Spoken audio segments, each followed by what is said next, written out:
Link! Oh, réveille-toi ton crâne d'enclume! Le jeu il vient juste de commencer, j'ai déjà envie de te mettre un RKO. Alexis, tu aimes moi pour que tu me réveilles à 6h du matin? Alors, Link, je suis désolée, mais j'arrive vraiment pas à trouver la personne qui t'a demandé de raconter ta vie. Mais sache que si tu te réveilles pas, il y a un homme très très méchant qui va détruire le monde. Oui, bah il fait ce qu'il veut. Et en plus, il est pour le métissage. C'est inadmissible! Je m'appelle Link, je fais 1m38 et je suis pour l'extrême droite. Je vis dans le village de Cocorico, l'endroit préféré des youtubeurs. Pourquoi? Parce qu'il y a que des mineurs. Mon objectif est d'éradiquer le métissage car comme le grand arbre Mojo l'a dit, pas de noir en rue. en parlant de cette grosse branche desséchée, je dois aller le rejoindre. Je décide alors de récupérer l'épée Kokiri et un bouclier en bois très nul afin de menacer le mec qui marcelle tous les jours à l'entrée. Voilà, c'est bien ta tête de gobelin! J'ai alors rencontré l'arbre Mojo qui m'a demandé de rentrer en lui. C'est l'arbre pédo ou quoi? Malheureusement, même après avoir tué la grosse araignée obèse située dans son trou de balle, il est malheureusement décédé.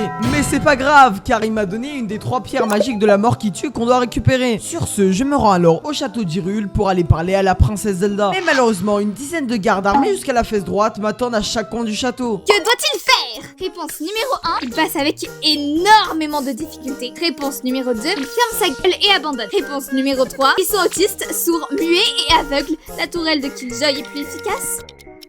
Réponse numéro 3. Bravo, ils sont effectivement handicapés. Zelda me parle alors de l'homme très méchant qui se bat pour le métissage. De son vrai nom, Ganondorf, qui malheureusement a des idées politiquement coincées en Allemagne des années 40. C'est alors que Zelda me demande de récupérer les 2 pierres magiques de la mort qui tue, afin d'obtenir l'épée de légende et agresser Ganondorf pour l'empêcher de répandre le métissage en Hyrule. Pour ce faire, je me rends au ranch Lonlon. Quoi? Comment ça aucun rapport? T'en pose-moi tes questions! Je fis la rencontre de Malon, la fille du crackhead en obésité morbide qui dormait devant le château. Et après l'avoir menacé de faire un thread Twitter sur son daron le SDF, elle m'a pris le chant d'Epona, qui pour l'instant ne sert à rien à part exciter des chevaux. Bon, après si on réfléchit un peu, ça peut servir à quelque chose. Avant de sortir du château, Impa, la servante de Zelda, me conseilla de me rendre au village Cocorico, avant de subtilement disparaître avec une noix de coco magique. Arrivé au village de Cocorico, je fis la rencontre d'un autre garde autiste qui me bloquait le passage. Je lui donnai alors la lettre de Zelda, qui atteste bien que je suis le personnage principal de l'histoire, que je suis le GOAT, et que tu dois t'abonner à la chaîne, sinon je vais être au chômage et ma mère va me renier. Maintenant arrivé chez les golems retardés mangeurs de cailloux, je fais la rencontre de Darunia, qui me donna le bracelet Goron parce que j'ai réussi à lui faire danser la bachata. Je me mis alors en route pour le donjon et fis la rencontre importunée de Dodongo. J'ai alors utilisé mon jutsu secret provenant de mes origines arabes. Je l'ai bombardé. Après ça, je me suis mis en route vers le domaine Zora, où je fis la rencontre de...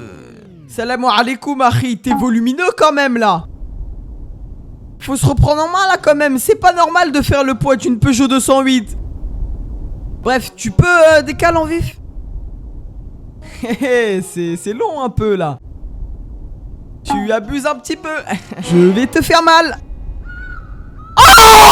Après avoir convaincu le roi Zora de me laisser passer à l'aide de mon charisme, je me fais tout aussitôt aspirer dans le ventre de Jabou Jabou, où se trouvait le dernier donjon avec des portes en forme d'anneau. Je fis alors la rencontre de Ruto, la fille du roi Zora, qui pour résumer est encore plus aigrie et désagréable que les mecs sur Discord qui jouent à des jeux de stratégie de la Seconde Guerre mondiale. Et franchement, j'en ai vu des choses, mais après avoir combattu un calamar qui court vite, des méduses en mode créatif et mon gros chibra, je finis enfin par abattre...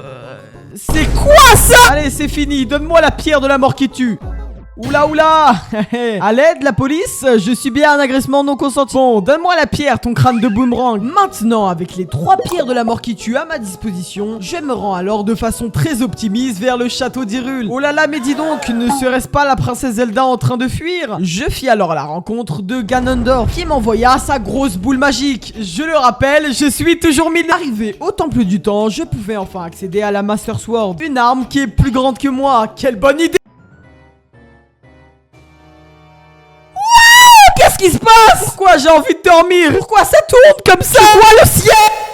Je me retrouve alors téléporté dans une salle lugubre avec un homme qui ressemble à Jacques Chirac, qui m'explique que j'ai dormi 7 ans, que maintenant je suis adulte et que j'ai enfin une grosse épée. Mais pendant tout ce temps, le Ganondorf il a pas chômé, hein, et que ça détruit les maisons et que ça fout le feu au décor. On croirait limite que c'est Paris après la Ligue des Champions. Tous les mêmes de toute façon. Mais bon, si je veux mettre fin au règne de ce de ce tyran, je dois absolument récupérer les 6 médaillons des 6 sages afin de m'infiltrer dans son château. Et Dieu sait comment c'est long. Je me suis alors rendu au au Temple du Temps où j'ai rencontré un ninja de niveau PNJ qui me fera une propagande de la musique jusqu'à la fin de mon périple. Arrête de m'aider, je connais vos stratégies, tu seras pas payé. Après de longues années, je retourne au village Kokiri, plus précisément dans les bois perdus, afin d'y trouver Saria, notre amie d'enfance. Oh mais qui voilà, ne serait-ce pas le pathétique et miséreux personnage pour qui la peine de mort deviendrait acceptable? Je t'invite à déguster les saveurs de tes ancêtres. En terminant un labyrinthe avec des Shreks en déficience intellectuelle, je trouve enfin le donjon de la forêt. Et après multiples portes ouvertes, des murs poussés et des ennemis agressés, je me retrouve devant le fantôme de Ganon, avec qui j'ai joué au ping-pong jusqu'à qu'il se soumette devant ma puissance. Et je découvre à mon grand désarroi que le sage de la forêt se trouve être Saria, mon ami d'enfance. J'en ai pas parlé.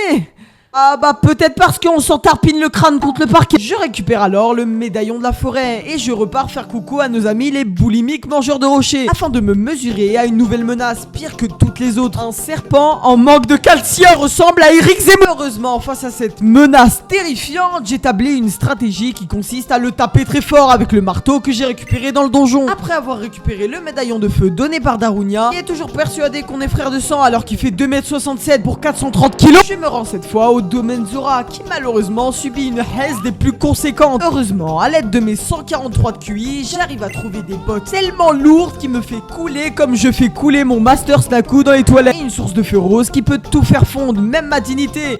Bon, après ça, c'est pas compliqué. Grâce à mon charme exceptionnel et aussi peut-être parce que je l'ai dégelé, le roi Zora m'offre la tenue Zora, qui me permet désormais de respirer sous l'eau. Je découvre alors le temple de l'eau, aussi appelé Goulag. Et après approximativement 5 heures de réflexion intensive alors que j'ai arrêté l'école en CP, j'affronte un slime géant possédé par un djinn et je récupère le médaillon de l'eau. À la recherche de nouvelles aventures, je me rendis au village Cocorico. Et que ne fut ma surprise quand je vis le village dévasté. En parlant au ninja qui se prend pour Sasuke Prime, il m'expliqua qu'un très grand monstre très méchant sortait du puits. Alors ni une ni deux, j'ai pris mes jambes à mon cou. Et franchement, quelle expression d'handicapé. Je me rendis dans le donjon de l'ombre. Et pour faire court, il y avait des murs invisibles partout, des machines de torture qui auraient été utiles pour l'autre gobelin, un mec qui s'approche doucement de moi en se bavant dessus. Et pour finir, un monstre unijambiste avec un crâne de fleurs. J'ai aussi récupéré le monocle de vérité, qui m'a permis de voir que tu n'es pas sur mon serveur Discord et encore moins sur Twitch. Alors si tu souhaites que ta famille continue à vivre dans la bonne humeur, je te conseille vivement de venir plus vite que ça. Et j'ai enfin récupéré le médaillon de l'eau donné par Impa, qui m'a conseillé de partir pour le village Gerudo. Je décide alors de récupérer mon cheval que je nomme Eponastérion, me permet de traverser le pont dans les montagnes Gerudo. Je fais la rencontre du chef des ouvriers qui m'informe qu'en plus d'être sous-payé comme mon monteur, ces ouvriers se sont fait emprisonner par les Gerudo. Non mais encore une fois, toujours les... Là-bas, je fais la rencontre de Naboru, une Gerudo qui essaye de fuir les impôts. Je découvre grâce à elle le donjon Gerudo. Et pour vous épargner les détails, j'y découvre une statue qui devrait pas être sur un jeu pour enfants de 7 ans, le mini PK et pour finir Kume et Kotake, deux sorcières qui vont passer de vieux saucissons fermentés à 9 de IL mordier. Heureusement, à l'aide de mon bouclier miroir, je n'ai eu aucune difficulté à aller 1v1 box fight. C'est donc comme ça que j'ai récupéré le 6ème médaillon qui m'est donné par Naboru. De retour au temple du temps, le ninja qui fait la propagande de la musique me révèle être la princesse Zelda. Oh là là, quel retournement de situation. Non, Bro n'est pas le Aizen qui pensait. Avant même de lui demander si elle aime très beaucoup le tennis, elle se fait kidnapper par Ganondorf. Je ne pouvais pas laisser passer ça. Alors j'ai décidé de me rendre au château d'Hyrule par le pouvoir des homosexuels. Après avoir triomphé de toutes les épreuves du château, je me retrouve enfin devant ce gros bâtard. Et heureusement, j'étais déjà entraîné face à ces techniques malicieuses. Et sans prévenir, après l'avoir battu, il se relève en se transformant en sanglier sous testostérone. Mais heureusement, je sais exactement quoi faire. Je vais échanger ma dignité contre la victoire. Attaque dans les couilles.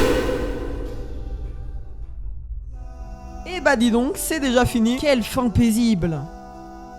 Mais attendez, c'est quoi cette odeur? Je la reconnais. C'est l'odeur de cet énorme fils de p***.